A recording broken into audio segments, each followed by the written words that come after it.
सत्यं विधातुं निजभृत्यभाषितं व्याप्तिं च भूतेषु अखिलेषु चात्मनः अदृश्यताद्यद्भुतरूपमुद्वहन् स्तम्भे सभायां न मृगं न मानुषम् प्रह्लादवरदनरहरि नमो नमो दयानिधे प्रह्लादवरद नरहरि नमो नमो दयानिधे प्रह्लादवरद नरहरि नमो नमो दयानिधे प्रह्लादवरद नरहरि नमो नमो दयानिधे नमो नमो दयानिधे नमो नमो दयानिधे संसारकूपम् अतिघोरम् अगाधमूलम् सम्प्राप्य दुःखसदसर्प समाकुलस्य दीनस्य देव कृपया शरणागतस्य लक्ष्मी नृसिंह मम देहि करावलम्बम् श्रुतिस्मृतिपुराणानाम् आलयं करुणालयं नमामि भगवत्पादशङ्करं लोकशङ्करम् शिवाय गुरवे नमः श्रीमात्रे नमः श्रीविष्णुरूपाय नमः शिवाय सभाय नमः।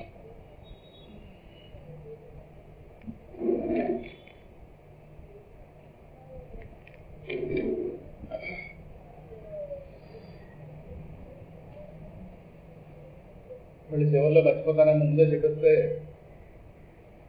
ఈ ఆదివారం నుంచి మన దాంట్లో ప్రతి ఆదివారం ఉదయం పూట 10 గంటల నుంచి బహుశా గంటన్నర పిల్లలకి ఒక శిక్షణా తరగతులు ప్రారంభం అవుతాయి. రమణి అని ఒక ఆవిడ వస్తుంటారు కదా, రమణి గారు ఆవిడ చెప్తారు పిల్లలకి బహుశా ఈ స్తోత్రాలు మొత్తం ఇవన్నీ ఏవో పిల్లలకి అవసరమైనవన్నీ కూడా వాళ్ళకి నేర్పేటటువంటి కార్యక్రమం. దానికి పేరు శివానందలహరి అని ఆ కార్యక్రమానికి పేరు పెట్టారు, శివానందలహరి. అందువల్ల అందులో భాగంగా మరి ఏంటంటే శిక్షణ ఇస్తారో ఏంటంటే వివరాలు అయితే నాకు తెలియదు. పిల్లలకైతే మాత్రం ప్రాధాన్యత, చదువుకునే పిల్లలు వెళ్ళాలి. ఎందుకంటే అలాగూ సమ్మర్ క్యాంప్ కాబట్టి వాళ్ళకు ఒక గంట ఎంతో వస్తా వాళ్ళతో.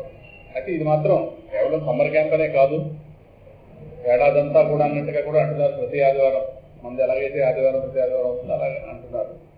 ఏం జరుగుతుంది బహుశా అది వివరాలు ఈ ఆదివారం ప్రారంభమైతే విశేషాలు తెలుస్తాయి. బహుశా ఏదైనా ఒక కరపత్ర రూపంలో ఇచ్చుంటే తెలుస్తుంది. ఒక ప్యాంప్లెట్ రూపంలో ఇస్తే నలుగురికి నోటి మాట కన్నా కాగితం మీద ఉంటే 10 మందికి చెప్పడానికి కూడా మనకు ఒక ఆధారం ఉంటుంది. సరే, మొత్తం మీద అదొక విషయం. రెండోది, ఈ నెల 16వ తారీఖు నుంచి అధిక జ్యేష్ఠ మాసం 16వ తారీఖు నుంచి భాగవత సప్తాహం మధురపల్లి దత్తాత్రేయ శాస్త్రి గారి చేత శంకర మఠంలో. అంటే సాయంకాలం పూట అంటే కుదరకొచ్చిన 2 పూట్ల రోజు 6-5 గంటలు, ఉదయం 3 గంటలు మధ్యాహ్నం 3 గంటలు మొత్తం భాగవతం. 16వ తారీఖు మధ్యాహ్నం ప్రారంభం. 16వ తారీఖు మధ్యాహ్నం భాగవత మహాత్మ్యంతో ప్రారంభమవుతుంది. 17వ తారీఖు నుంచి 2 పూట్ల, బహుశా 9 నుంచి 12, ఉదయం మధ్యాహ్నం 4 నుంచి 7. సో ఇది కార్యక్రమం. కరపత్రాలు అవన్నీ ఎలాగో వస్తాయి, అప్పుడు అలాగో వచ్చేవారు అలాగ ఉంది కాబట్టి అప్పుడు చెప్పుకోవచ్చు. ఇప్పుడు ప్రహ్లాదుడి యొక్క సంసార భీతి పరిశీలన అనేటువంటి అంశాన్ని ఇక్కడ 4వ టాపిక్, మన పుస్తకంలో 4వ టాపిక్.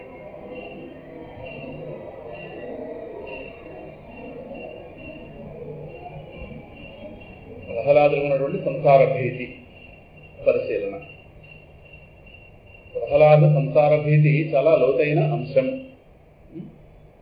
ఎందుకంటే నరసింహస్వామి సాక్షాత్కార సన్నివేశంలో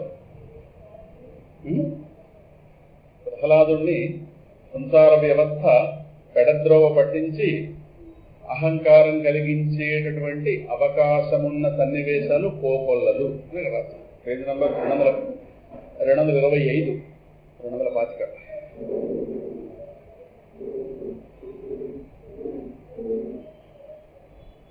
ఆయన ఎందుకు అంత సంసార భీతి వ్యక్తం చేశాడు అన్నదాన్ని ఒక టాపిక్ కింద తీసుకుని నరసింహస్వామి వారు సాక్షాత్కార సన్నివేశంలో ప్రహ్లాదుని కాస్త ఈ సంసార వ్యవస్థ పెడద్రోవ పట్టించి అహంకారం కలిగించే అవకాశం. అహంకారం అంటే తాను ప్రత్యేకమైన వాడిని అనుకునే విపరీత భావన అహంకారం. నేనేదో ఈ లోకానికి ప్రత్యేకం అనేటటువంటి భావన ప్రతి వారికి ఉంటుంది. అది ఆయా సందర్భాల బట్టి బయటకు వస్తుంది. లేనట్టుగానే ఉంటుంది, కానీ సందర్భం వచ్చినప్పుడు వస్తుంది. ఉద్యోగంలో ఉన్నప్పుడు ఆఫీసర్కి నేను గొప్పవాడిని అనిపిస్తుంది అందరికంటే. అంటే ఆయన సమయం వచ్చేసరికి అంటే ఈయన లేకపోతే పని అవ్వదు అనేటటువంటి సిచ్యువేషన్ ఎప్పుడైతే వచ్చిందో వెంటనే దాన్ని ఆధారం చేసుకుని మగపిల్లడి పెళ్ళనగానే వాడి తల్లికి వాడి చెల్లికి డెఫినెట్గా ఉంటుంది. వాళ్ళు అసలు భూమి నడవరు ఆ ఒక్క పూట. సరే మర్నాడు నుంచి ఇంకా ఏ రకంగా అది వచ్చేస్తుంది ఆటోమేటిక్గా. అప్పుడు కూడా నిగ్రహించుకుంటే అది వివేకం. కానీ ఏదో ఒక తెలియని ఒక మత్తు ఏదో అదో పదవిలో ఉన్నవాడికి అలా కాస్త, పండితుడికి సన్మానం జరుగుతుంటే పండితుడికి అలా అనిపిస్తుంది. ఇలా రకరకాలుగా. సో ఇప్పుడు ఈ పిల్లవాడి విషయం తీసుకుంటే స్వామి సాక్షాత్కార సన్నివేశంలో ఈ పిల్లవాడి చుట్టూ తిరిగింది మొత్తం సన్నివేశం అంతా కదా. ప్రహ్లాదుని ఆధారం చేసుకుని తిరిగింది మొత్తం వ్యవహారం అంతా. అందువల్ల అక్కడ ఆయనకు అహంకారం కలిగేటటువంటి అవకాశాలు చాలా ఎక్కువ కోకొల్లలో. ఆయన వాటి ఎడల గనక సరి అయిన నిరంతర జాగ్రత్త వహించకపోతే, పుస్తకం చూడండి, వాటి ఎడల సరి అయిన నిరంతర జాగ్రత్త వహించకపోతే తీవ్ర నష్టం కలిగి ఉండేది. 3 లైన్లు. ఎందుకంటే అహంకార హేతువులు చాలా సూక్ష్మములు మరియు వేగవంతములు కనుక. అసలు అహంకారం కలుగుతుందని మనకే తెలియదు, అంత వేగం కలిగిపోతుంది. కలుగుతుందని మనకు తెలియదు, చాలా సూక్ష్మం. సూక్ష్మం అంటే మన బుద్ధి అందుకోలేదు ఆ కారణాలు, అంత వేగం కలిగిపోతుంది. రెండోది చాలా వేగం, టైం ఇవ్వదు. వెంటనే అహంకారం చేత ఆక్రమింపబడతాం తిరుగువరది. తర్వాత మళ్ళీ పశ్చాత్తాపడచ్చు వేరే సంగతి, కానీ ముందు మాత్రం కలిగిపోతుంది. అది ఎవరెవరి స్థానంలో ఉండో వాళ్ళ కలిగిపోతుంది. అహంకారం లేదు అనడానికి లేదు. ఒకవేళ అహంకారం నిజంగా లేదంటే అది ఆత్మజ్ఞానం అని అర్థం. ఆత్మజ్ఞానం లేని వాడికి ఎక్కడో ఒకటి దశలు కలుగుతుంది, కలగదనడానికి లేదు. అది నిగ్రహించుకున్నవాడు వివేకం. ఇప్పుడు ఒక ఆయన అహంకారం లేదనుకుంటున్నాడు అనుకోండి, ఏమంటే మీకు ఊళ్ళో అందరికీ అహంకారం, అసలు మీకు అహంకారం లేదు, అదృష్టవంతులు అడగాలి, ఆయన అహంకారం కలుగుతున్నాడు, నేనేదో గొప్పవాడిని. ఏ అహంకారం లేనివాడా అని చెప్పి సన్మానం చేసాం అనుకోండి, ఆయన మళ్ళీ నెత్తెక్క కూర్చుంటాడు కదా. అందువల్ల అంటే మన పరిమితత్వమే మనకు అహంకారం తీసుకొస్తుంది. అహంకారం ఎందుకు వస్తుందంటే ప్రస్తుతానికి దేహంతో తాదాత్మ్యం పొందున్నాం, పరిమితులతో ఉన్నాం. ఇలా పరిమితులతో ఉండడం ఇష్టం లేదు. మనకు కావలసింది అపరిమితత్వం. ఉన్నది పరిమితుల మధ్య, కావలసింది అపరిమితత్వం. సో ఈ క్రైసిస్లో ఉండగా ఎప్పుడైనా చిన్న స్వేచ్ఛ వచ్చినట్టుగా మన చుట్టూ ఆధారం చేసుకుని, మనల్ని ఆధారంగా చేసుకుని ఏదైనా ఒక సన్నివేశం కదులుతున్నట్టుగా కనిపించింది అనుకోండి, చిన్న స్వేచ్ఛ కనిపిస్తుంది. ఆ వచ్చిన స్వేచ్ఛ ఏదైతే ఉందో ఆ స్వేచ్ఛను సత్యం అనేసుకుని, ఆ ఉన్న భావలా స్వేచ్ఛ అదంతే బలిస ఉంటుంది అంతే, కానీ ఆ ఉన్న స్వేచ్ఛను చేసుకుని 10 మంది నా మీద ఆధారపడినట్టుగా గనక సన్నివేశం కనిపిస్తే వెంటనే పావుగంట పోతే వాడు పట్టించుకోరు, కానీ ఆ పావుగంట మాత్రం వ్యవహారం. అందుకే అంటుంటారే పెళ్ళిళ్ళని, ఒరే ఆ 3 గుళ్ళు అవనెవరా దాని సంగతి చూద్దాం, అయిన తర్వాత అప్పుడు సంగతి దాని 3 వేసేస్తారు మొత్తం మీద. కానీ అంతవరకు మాత్రం ఆవిడ అత్తలా పొగుడుతుంటారు, ఆవిడ అలాగా దువ్వుతుంటారు. అది అప్పుడు ఎవరో ఒకరు నలుగురు ఉండి ఆవిడ ఇంత అంత అంత అని చెప్పి ఆవిడ పొగుడుతుంటే ఆవిడ అలాగే ఉంటుంది. ఆ తర్వాత ఆవిడ సంగతి అంతవరకు మాత్రం వీళ్ళ చేతుల్లో ఉంది. ఆ తర్వాత ఇవన్నీ అలా ఉంటాయి మరి వ్యవహారంలో. అందువల్ల అదే ఆ పరిమితులు తట్టుకోలేక అపరిమితత్వాన్ని సాధించలేక ఈ మధ్యలో చిన్న స్వేచ్ఛ కనిపించగానే వచ్చేస్తుంది అహంకారం, వచ్చిన వాళ్ళది అర్థమవుతుంది. అది శాశ్వతం కాదు అనే ఒక అవగాహన ఉంటే పెద్దగా ఇబ్బంది పడంగానే లేదంటే కదా.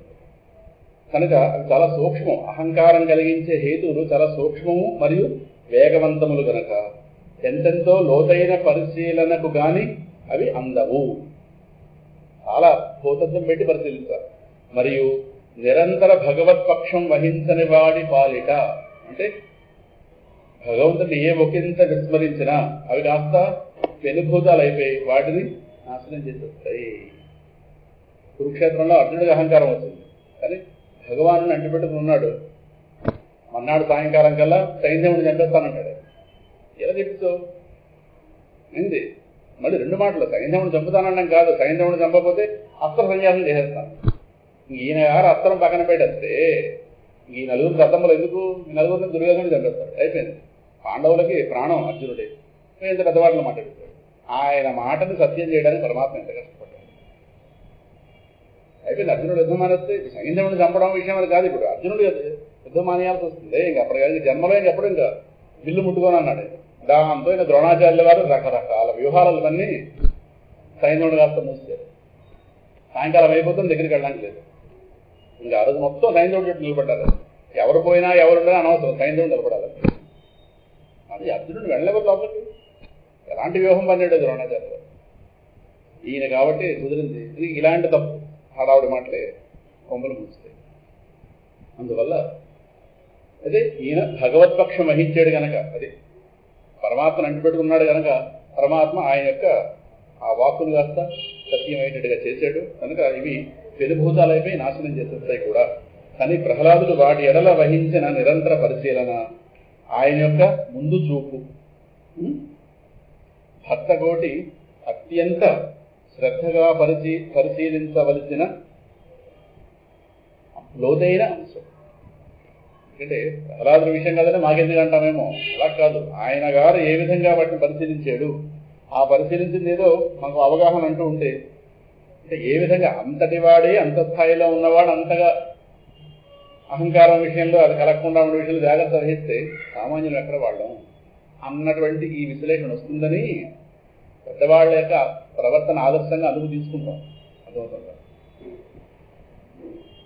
ఎందుకంటే మన అహంకారంతో ఊగిపోయినంతకాలం పరమాత్మ మన పక్షం వహించాడు. ఇది గుర్తుపెట్టుకోండి. మన అహంకారాలు పక్కన పెడితేనండి అర్జునుడు అందరి వాడిని పరమాత్మ ఏమన్నాడు?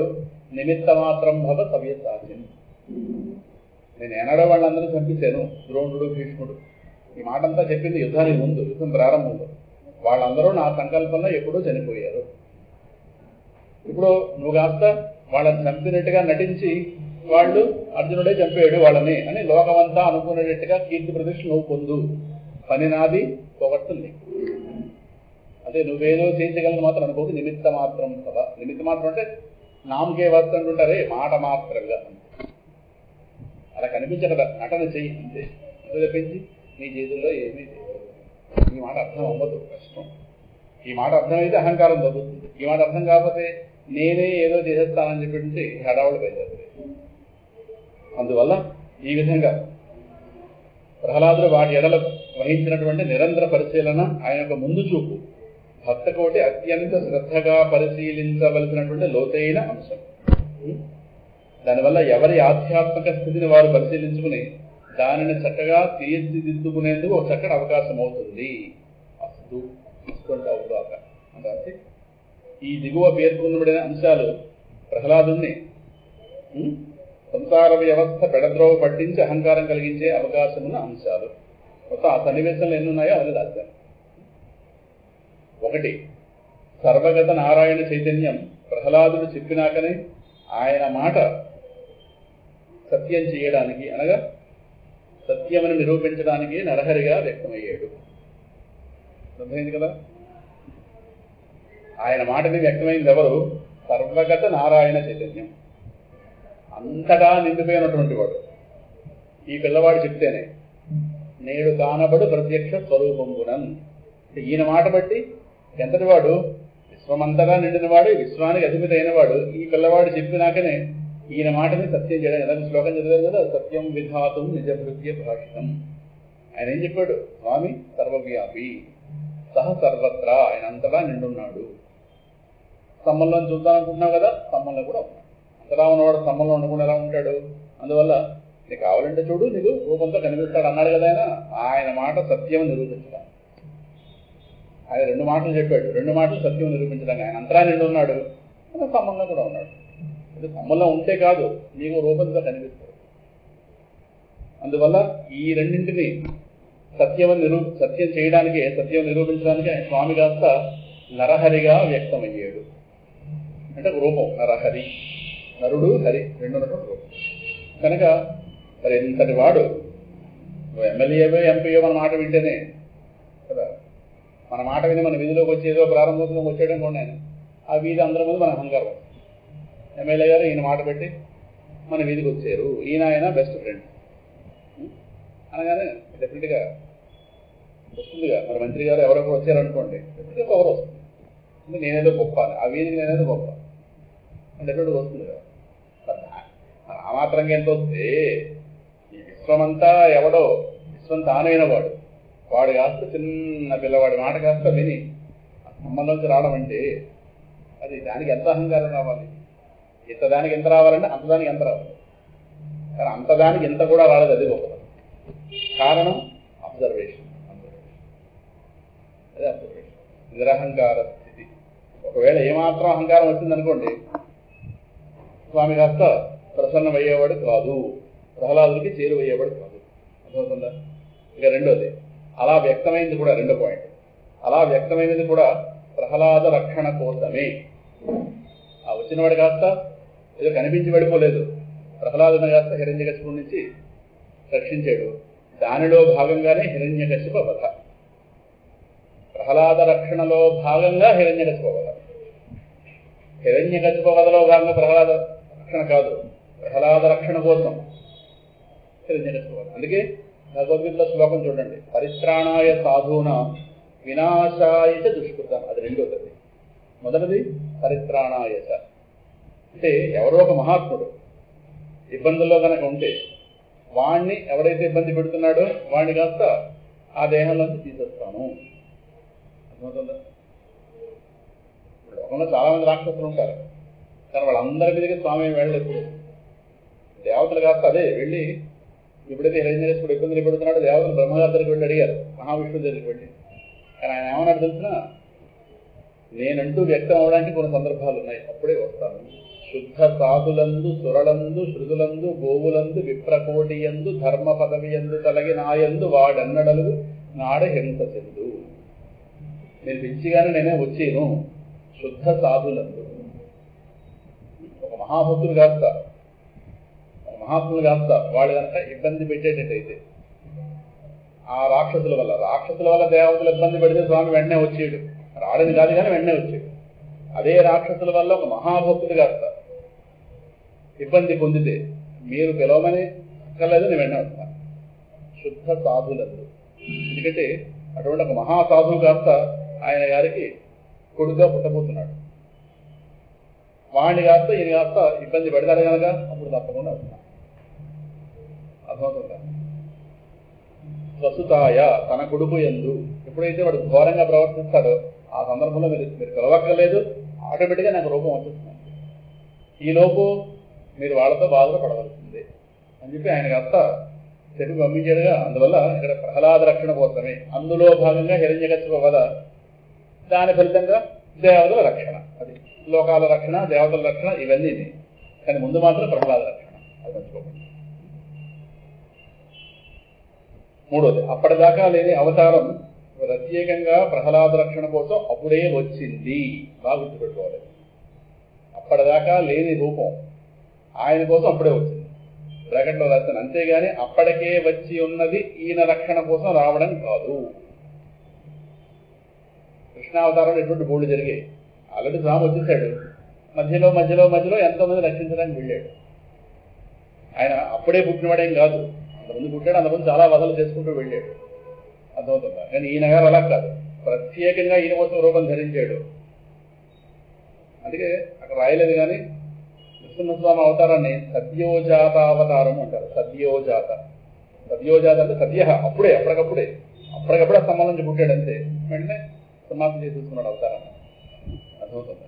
అందువల్ల ఈయన రక్షణ కోసం అప్పటికే వచ్చినది కాస్త ఈయన రక్షణ కోసం రావడం కాదు, ప్రత్యేకంగా తన కోసం వచ్చాడు. అంటే ఇది చెప్పేది మన కోసమే వచ్చాడంటే మన అహంకారం రావద్దా? అందుకోసం రా. ఆల్రెడీ 10 మందికి సహాయం చేసి 11వాడు అనుకోండి మనం, పెద్దేముంది ప్రత్యేకత?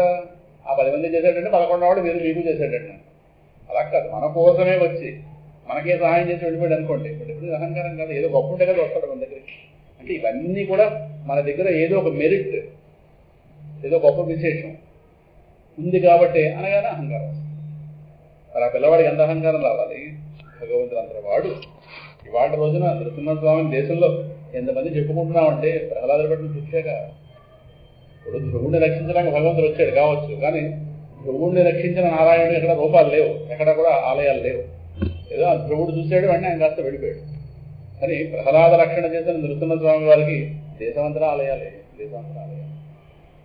మరి ఇవాళ రోజున అన్ని ఆలయాల్లో అంతమంది బతుకుతున్నారు, ఆలయాల మీద ఆధారపడి ఎంతమంది అర్చకులు ఆలయాలకు వెళుతున్నారు, ఎంత వ్యవస్థ ఏర్పడింది, ఎంత టూరిజము, ఎంత ట్రావెలింగ్, ఎంతమంది అక్కడ వ్యాపారస్తులు, ఎంతమంది బతుకుతున్నారంటే ప్రహ్లాదుడి భిక్ష కాదు. ఇంతమంది వేరే వెళ్ళి తిండి పెట్టాలా? ఎన్ని నృసింహ క్షేత్రాలు ఉన్నాయి దేశం మొత్తం మీద, తెలిసినవి తెలియనివి. ఒక సమాజంలో తీసుకోండి, ఎన్ని ఉన్నాయి, ఎంతమంది షాపుల వాళ్ళు బతుకుతున్నారు, ఎన్ని వేల మంది ప్రత్యక్షంగా పరోక్షంగా ఆలయమే ఆధారపడుతున్నారు. భక్తుల రూపంలో వెళ్ళిన వాళ్ళు అవ్వచ్చు, అక్కడ భక్తులకి నానా రకాల ఏర్పాట్లు చేస్తున్న వాళ్ళు కావచ్చు, పరోక్షంగా వేరే విధంగా సహాయాలు పొందుతున్న వాళ్ళు కావచ్చు, అక్కడ టెండర్లు పాడుకున్న వాళ్ళు కావచ్చు, వీడు కావచ్చు, వాళ్ళు కావచ్చు, ఎంతమంది బతుకుతున్నారు అక్కడ. ఎంత పోతే మనకు తెలిసి ఒక క్షేత్రం, ఇలా దేశం మొత్తం ఎన్ని క్షేత్రాలు ఉన్నాయి. మరి అక్కడ రూపం ఉంటే కదా క్షేత్రం ఏర్పడుతుంది, రూపంలో క్షేత్రం ఎందుకు వస్తుంది? అది సంగతి. అందువల్ల సద్యోజాత అవతారం. 4వది, వచ్చిన భగవన్మూర్తి కాస్త, ఇదొక అహంకారం కలగడానికి ఇదొక హేతు. వచ్చిన భగవన్మూర్తి కాస్త సర్వవ్యాపియే గాని రామకృష్ణాది అవతారాలలాగా ఆయా తల్లిదండ్రులకు పుట్టినట్లుగా కనిపించిన రూపాలు కాదు. అది గొప్ప విషయం. ఏదో గర్భం నుంచి, ఇప్పుడు రామకృష్ణాది గర్భం నుంచి వచ్చారు, అది కాదు కదా, అదొక మళ్ళీ కొత్త విశేషం. ఎందుకంటే ఈయన గారు చెప్పగానే అంతటా నిండున్నవాడు స్తంభం నుంచి వచ్చాడు. అందుకు తెప్పించి అక్కడ ఒక తల్లి గర్భం నుంచి వచ్చిన వాడేం కాదు ఇదేమి. అంటే ఇక్కడ 2 నిరూపణ అయ్యాయి. భగవంతుడు సర్వవ్యాపి అన్నది నిర్ధారణ చేశాడు, రెండోది ఆయన గారు నీకు రూపంతో కనిపిస్తాడు. 2 మాటలు సత్యం అయ్యాయి, ఒకటి కూడా కాదు 2. అంటే ఇప్పుడు ప్రహ్లాదుడు 2 సన్మానాలు చేయాలి. భగవంతుడిగా సర్వవ్యాపకత్వాన్ని లోకానికి నిరూపణ చేసేవు మొదటి సన్మానం. రెండోది వాడు ఉంటే ఉన్నాడు కానీ ఒక రూపంతో లేడుగా, వాడికి రూపం తగిలించబడ్డాడు. వాడు నీ కోసమే రూపం ధరించి బయటకు వచ్చాడు. కారణం నీ మాట సత్యం నిరూపించడానికి. ఆ రూపానికి వాడే పరిమితుడేం కాదు, వాడి కాస్త అరూపం, రూపం లేనివాడు, అనామం, నామరూపాలు లేనివాడు, అంతటా నిండున్నవాడు, సచ్చిదానంద స్వరూపుడు. నామరూపాలకి అతీతమైన తత్వం, నామరూపాలకు అతీతమైన తత్వం నామరూపాలలోకి తనను తాను దింపుకుందంటే ఈ పిల్లవాడు ఎంత గొప్పవాడు. వాడి కోసం కనిపించాడా? కాదు, వాడు లోకాన్ని నిరూపణ చేశాడు. ఇప్పుడు పక్కవాడికి భగవంతుడు నిరూపించాలంటే తనకు చాలా కట్టుకుంటారు. మనం ఏదో భగవద్ అనుభూతి పొందేయడానికి మన భక్తి సరిపోతుంది. పక్కవాడికి నిరూపణ చేయాలంటేనే చాలా గొప్ప విషయం. అందులో వాడు పరమనాస్తికుడు, అసలు వాడు పరమభక్తుడా? భక్తులు నిరూపించడం వేరు. వాడు భక్తులు కాదు, కనిపిస్తే చంపుదామని చూస్తున్నవాడు. అటువంటి వాడికి విష్ణువు అంటే చాలా తక్కువ స్థాయి దృష్టి ఉన్నవాడికి, విష్ణువు అంటే ఇంత విశాలమైన దృష్టి ఉన్నవాడు భగవంతుడు నిరూపించడం అంటే సామాన్యమా? అది సక్సెస్ అయింది అంటే ఎంత అహంకారం రావాలి, ఎంత రావాలి ఏమో, ఎంత రావాలో మీరే తోచండి. అంటే ఎంత వేగంగా రావాలి, ఎంత స్థాయిలో రావాలి అహంకారం, కానీ రాలేదు. అంటే ఎంత క్లోజ్గా అబ్జర్వ్ చేస్తున్నాడు ప్రజలు అది చెప్పి. ఇంకా 5వది, సృష్టిలో ప్రథమ జీవుడైనటువంటి చతుర్ముఖ బ్రహ్మగారంతటి మహానుభావుడి చేత పిల్లవాడైన ప్రహ్లాదుడు స్వామిని శాంతింపజేయమని కోరబడటం, పెద్దవాళ్ల చేత రిక్వెస్ట్ చేయబడటం. ఎంత అహంకారం ఉండేది. ఇప్పుడు జిల్లా కలెక్టర్ గారు కాస్త మన దగ్గరకు వచ్చి ఏదో ఏమంటే మీకు లేకపోతే ఈ జిల్లాకి ఈ సమస్య కాస్త పోదు, మీరు ముందు నడిపించాలి, మేము అందరం ఉన్నాం కదా దద్దమ్మలం, మీరే ముందుండం అంతా అన్నారనుకోండి, అయిపోయింది. ఇక క్లాసులో ఏమైనా నువ్వు బయలుదేరుతున్నామండి. బయలుదేరపడమే అంతే. వాళ్ళు మళ్ళీ ఎవరు ఏ ఒకరిని చూసుకున్నా సరిపోతుంది. మీరు ముందుండి పెద్దరికం వహించండి. జిల్లాకి సమస్య కాస్త వచ్చేస్తుంది, మేము వెనకాల ఉంటాం, మీరు లేకపోతే పని అవ్వదుగా అని మనం ముందు పెట్టారనుకోండి, తెల్లవారు లేస్తే మీడియాలో ఎక్కడ చూసినా మన ఫోటో. భూమి నిలబడతావా? ఆ మన్నాడు ఎక్కడ దారిలో కనిపించాను అనుకోండి, నేను ఏమైనా క్లాస్కి వస్తారు. క్లాసా దేనికి? అయిపోయింది. ఇది కలెక్టర్ గారే వెనకాల చూస్తున్నారు. అది అలాగే దారి వెళ్ళి చిన్న విషయం చెప్పాను. కానీ ఇక్కడ సృష్టిలో ప్రథమ జీవుడు ఎవరు? శ్రీముఖ బ్రహ్మ గారు. ఆయన ముందు వచ్చినవాడు, ఆయనని సృష్టి బయలుదేరారు. ఆయన గారు అంతటి మహానుభావుడు చేత, ఈయన గారు పిల్లవాడు, పెద్దవాడు వాడు. అందుకు రాశాను విశేషణాలు. పిల్లవాడు వీడు. ఈ పిల్లవాడు కాస్త అక్కడ చెప్పాడు కదా నాయన, ప్రహ్లాదం ప్రేషయామాస బ్రహ్మావస్థిత మంతికే తాత ప్రశమయోపై స్వపిత్రే కుపితం ప్రభుం. నీ తండ్రి విషయంలో ప్రభువు కాస్త కోపగించుకుని ఉన్నాడు కనుక నువ్వు వెళ్ళి శాంతి. మేమందరం ప్రయత్నాలు చేసాం. మొత్తం 18 మంది ప్రయత్నం చేశారు. బ్రహ్మగారు, రుద్రుడు, ఇంద్రుడు, 14 మంది దేవతాగణాలు ప్లస్ మేడం గారు కాదు, మొత్తం 18 మంది. 18 మంది ఎఫర్ట్స్ పెట్టారు కానీ కుదరలేదు. వీడు మొత్తం తాత ప్రశమయోపేహి. ప్రశమయ ఆయన గారి యొక్క కోపాన్ని ప్రశమింపచేయు, ఉపశాంతి పొందింపచేయు. ఉపేహి దగ్గరికి వెళ్ళి ఆయన కదా. అంటే బ్రహ్మగారు కాస్త రిక్వెస్ట్ చేశారా లేదా?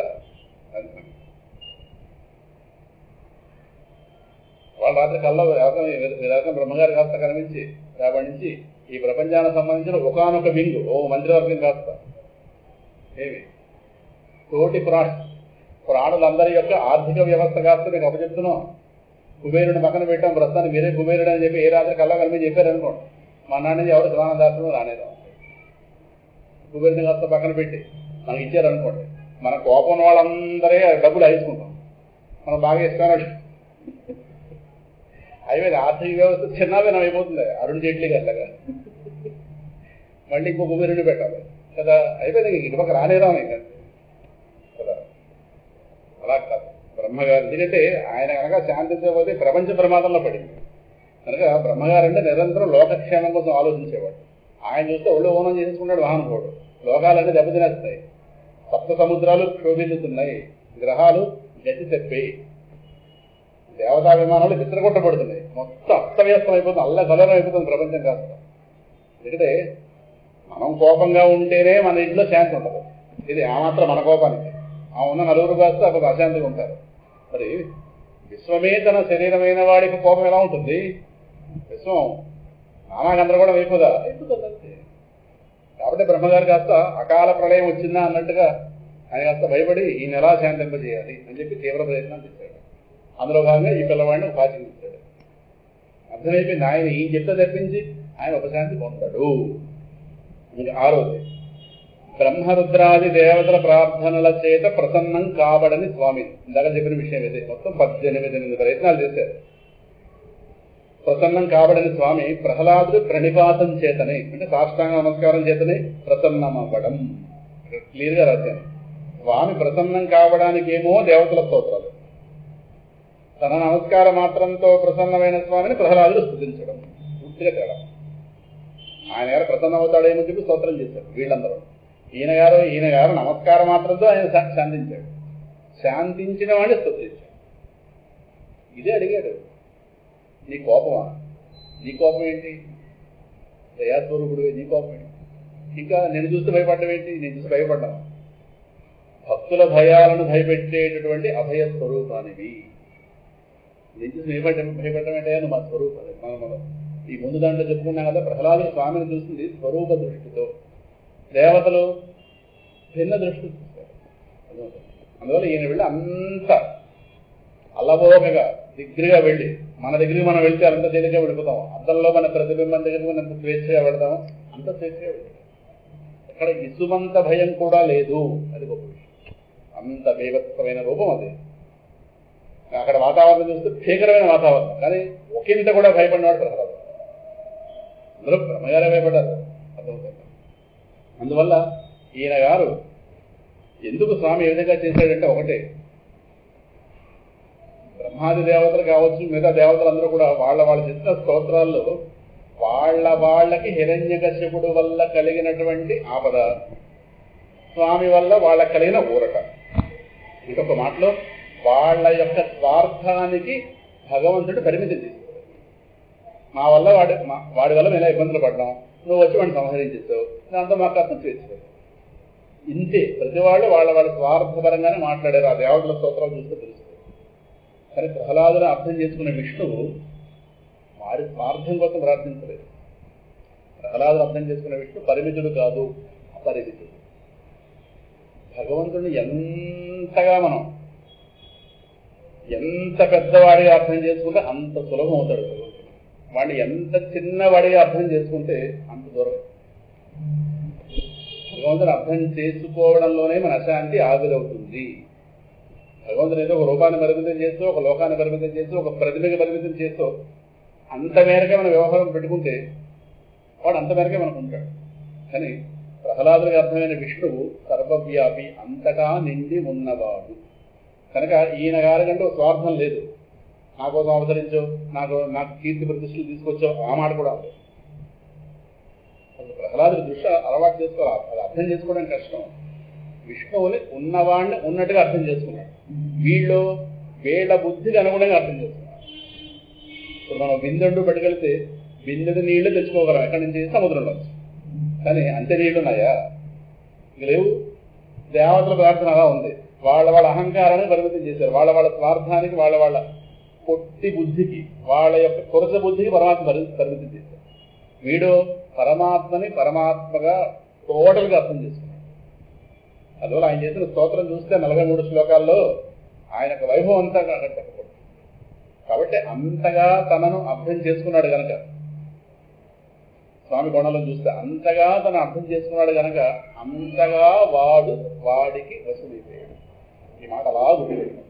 మనం ఎంతగా భగవంతుని అర్థం చేసుకుంటామో అంతగా భగవంతుని మనకు వశమవుతాడు. లేదా మీరు అంతంత మాత్రంగా అర్థం చేసుకుంటే అంతంత మాత్రంగానే ఉంటాడు, వశమవుతాడు. దీన్ని 7వ అధ్యాయంలో ఒక మాటగా చెప్పెట్టుకోవాలి. అసంశయం సమగ్రం మాం యథా జ్ఞాస్యసి తచ్ఛృణు. సందేహరహితంగా తెలుసుకో, సమగ్రంగా తెలుసుకో నన్ను. మళ్ళీ ఏ సందేహాలు మిగలకూడదు. ఏమోనండి, అవునండి, అవునా అండి, ఈదని మాట్లాడలేదు. సమగ్రం అంటే టోటల్ గా ఉన్నది భగవంతుడు. వాసుదేవ సర్వమితి సమహాత్మా సుదుర్లభ. ఉన్నది భగవంతుడే, రెండో వస్తువు అని అంతగా అర్థం చేసుకుంటే అంతగా భగవంతుడు వస్తుంది. అందుకే ఏ విషయంలో లోటు ఉన్నా నష్టం లేదు, కానీ భగవంతుడిని అర్థం చేసుకునే విషయంలో లోటు ఉండకూడదు. అక్కడ కనుక కొరత ఉందా బుద్ధిలో, పరమాత్మ సొంతం అవ్వడు. మళ్ళీ మన గోళమంది ఆయన గోళ అయింది. ఆయన సొంతమో వాళ్ళ మనకి సొంతమోనకి ఎంతకని లా జరుగుతాం, మన భారాలు ఎంతకని మోస్తుంది. అర్థమవుతుందా? అందువల్ల ఈయన నమస్కార మాత్రంతో, ఎందుకంటే ఈ పిల్లవాడు నమస్కరించడం అంటే ఆయన గారికి ఎవడో వేరేవాడు నమస్కరించడం కాదు, తనకి తాను నమస్కరించుకోవడం. ప్రహ్లాదుడు ఎవరో కాదు, తన విభూతి. కనుక స్వామి ఫీలింగ్ ఆయనే నమస్కరించుకుంటే ఆయన ఎలా ఆనందిస్తాడో అలాగే ఈ పిల్లవాడు నమస్కరించడం అంటే తనకు తానే నమస్కరించుకుంటున్నాడు. కనుక వెంటనే ఉపశాంతి పొందాడు. ఆ తర్వాత ఈయన స్తోత్రం చేశాడు. బ్రహ్మాదయ సురగణాః మునయోధ సిద్ధాః. ఏమయ్యా బ్రహ్మాది మునులు ఇంతమంది నిరంతరం వాళ్ళ వేద గానాలతో నిరంతరం స్తోత్రం చేస్తుంటారు. వాళ్లే నేను పూర్తిగా స్తోత్రం చేయలేరు. నేనెక్కడిని రాక్షస పిల్లాడిని, నేను ఎక్కడ స్తోత్రం చేయగలను? వాళ్లే బ్రహ్మగారు నిరంతరం ఆయన 4 తలకాయలతో 4 వేదాలతో నిరంతరం నేను గానం చేస్తుంటాడు. ఆయనే పూర్తిగా నేను ఇప్పటిదాకా స్తోత్రం చేయలేదే, నేనెక్కడ స్తోత్రం చేయగలను? కానీ చేస్తాను. ఎందుకంటే నేను స్తోత్రం చేయడం వల్ల నీకేదో కలిసి వస్తుందని కాదు, నా వాక్కు పవిత్రం అవుతుంది. ఈ మాటతో ప్రారంభించిన ప్రహ్లాదు. ఎప్పుడైనా వీరుంటే 43 శ్లోకాలు కూడా చెప్పుకుంటాం. ప్రహ్లాద స్తుతి 43 శ్లోకాలు. కనుక నమస్కార మాత్రంతో ప్రసన్నమయ్యాడు స్వామి. అప్పుడు ప్రహ్లాదుడు ఆయన స్తోత్రం చేశాడు. ఇంకా 7వది అంటే మరి ఇది కూడా అహంకారం తీసుకొస్తుందిగా. మీరు స్తోత్రం చేస్తే ఆయన శాంతించలేదు, నేను నమస్కారం మాత్రంతో శాంతించాను. ఈయన గారు స్తోత్రం చేయవలసిన పనేమీ లేదు, కానీ చేశాడు. ఇది కూడా అహంకారం తీసుకొచ్చే కారణమేగా. అది 7వది నరహరిని ప్రసన్నం చేసుకోవాల్సిన అవసరం బ్రహ్మగారిది గాని ప్రహ్లాదునిది కాకపోవడం. ఇప్పుడు అక్కడ కాస్త భయంకరమైన సన్నివేశంలో ప్రహ్లాదుడు వెళ్ళి బ్రహ్మగారు ఇలా పంచి పట్టుకుని బ్రహ్మగారు బ్రహ్మగారు బ్రహ్మగారు ఆయన చూస్తే భయం వేస్తుంది. వెంటనే స్వామిని శాంతింపజేయండి నేను అడిగాడా? బ్రహ్మగారు చీకలను పట్టుకున్నాడు. ఒరే బాబు వెళ్ళరాదు ముందు కదా. ఈయన వెళ్ళాడా? ఈయన ఎక్కడైనా భయపడినట్టు ఎక్కడా లేదు సన్నివేశం. ఆయన నిశ్చలంగా సినిమాలో కూడా తప్పు చూపించారు. సరే సినిమాలో ఏముంది అలాగే అలా చూపిస్తారు కానీ భాగవతంలో లేదు అలాగా. ఆయన కాస్త చేల్చిపోతుంటే నారాయణ నారాయణ అని ప్రహ్లాద భయపడినట్టు చూపించారు. సినిమా అన్నాక రకరకాలు చూపిస్తుంటారు వేరే. ఇలా స్తంభములు గడిపోయినట్టు అంటే ఆ పేగులు చూడలేక వాళ్ళకి ప్రహ్లాద అర్థం కాలేదు. భయం అంటే ఎరగని వాడు. ఆ మాట ఎవరు చెప్పారు? నారదుల వారే చెప్పారు. నిర్భీకుండు ప్రశస్త భాగవతుడు నిర్భైరి జన్మాంతరావిర్భూత అచ్యుత పాదభక్తి మహిమా విష్ణుడు అని 4 విశేషణాలు వేశారు. నిర్భీకుండు వాడి భయమే లేదు. వాడికి ఎందుకు భయం లేదంటే వాడికి విష్ణువు తప్పించి రెండవ వస్తువు లేదు కనుక. ఎప్పుడైతే రెండవ వస్తువు వస్తుందో అదే భయ కారణం. ఇప్పుడు గుర్తుపెట్టుకుంది. నాకన్నా వేరే రెండవ వస్తువు వచ్చిందా ఏదో రకం ఉన్నది నేనైతే అందుకే మన ఎవరికి గాఢ నిద్రలో భయాలు ఉండవు. ఎవరికి మెలకువలను భయాలు ఉంటాయి. కళ్ళలో భయం ఉండొచ్చు. మళ్ళీ కళ మెలకువ లాంటిది. ఒకరు మెలకువ భూమికి నేను చెప్పిన కళ కాదు. గాఢ నిద్ర. గాఢ నిద్రలో ఎవరికి ఏ భయాలు ఉండవు. కారణం ఉన్నది మనమే కనుక. రెండో వస్తువు కనుక. తెల్లవారితే వీళ్ళు చూస్తే వాడు భయం, వాడు చూస్తే వీడు భయం. కొంతమంది చూస్తే భయం ఉండదు కానీ వీడు ఎప్పుడు ఎలా ఉంటాడో అదో భయం. ప్రస్తుతానికి వాడికో పైత్యం. ప్రస్తుతానికి బాగానే ఉన్నాడు. తర్వాత ఏమో ఏం చేస్తారు. అప్పుడు బాగానే ఉంటారు. ఏమో వచ్చే సాయంకాలం మీరు ఏమవుతాడో తెలియదండి. ఎలా ఉంది ఎప్పుడు ఎలా మారుతుంటాడో. వాతావరణం మార్పించేసారు. అలా ఈయన మార్పు అలాగే పడుతున్నాం. మరి ఏం చేస్తాం కర్మకార్యం. సరేనా? అందుకే నరహరిని ప్రసన్నం చేసుకోవాల్సిన అవసరం బ్రహ్మగారిదే కానీ ప్రహ్లాదుడు కాకపోవడం. ఎందుకంటే స్వామి ప్రహ్లాదులకి ఎన్నడూ ప్రసన్నమూర్తి కనుక అదే మాట అన్నాడు. నేను చూసి భయపడ్డం ఏంటయా? ఇదే మాట అన్నాడు. నేను చూసి భయపడటం లేదు. సంసార వ్యవస్థ నుంచి భయపడు. రూపం నృసింహ విభయాయ జనాహ స్మరంతి ప్రహ్లాదుడు అన్నమాట. నీ రూపం భయంకరమైన ఈ రూపం అన్ని భయాలను పోగొట్టేటటువంటి అభయస్వరూపం. ఈ మాట ప్రహ్లాదుడు. భయాలను భయపెట్టే భయం నీకు భయపడడం ఏంటి అంటే ఎంత బాగా అర్థం చేసుకున్నాడో భగవంతుడిని. అంటే ప్రహ్లాదుడిలో స్వామికి ఇష్టమైన అంశం ఏంటంటే తన చక్కగా అర్థం చేసుకున్నాడు. ఎలా అర్థం చేసుకుంటే తనకు ఆనందమో అలా అర్థం చేసుకున్నాడు.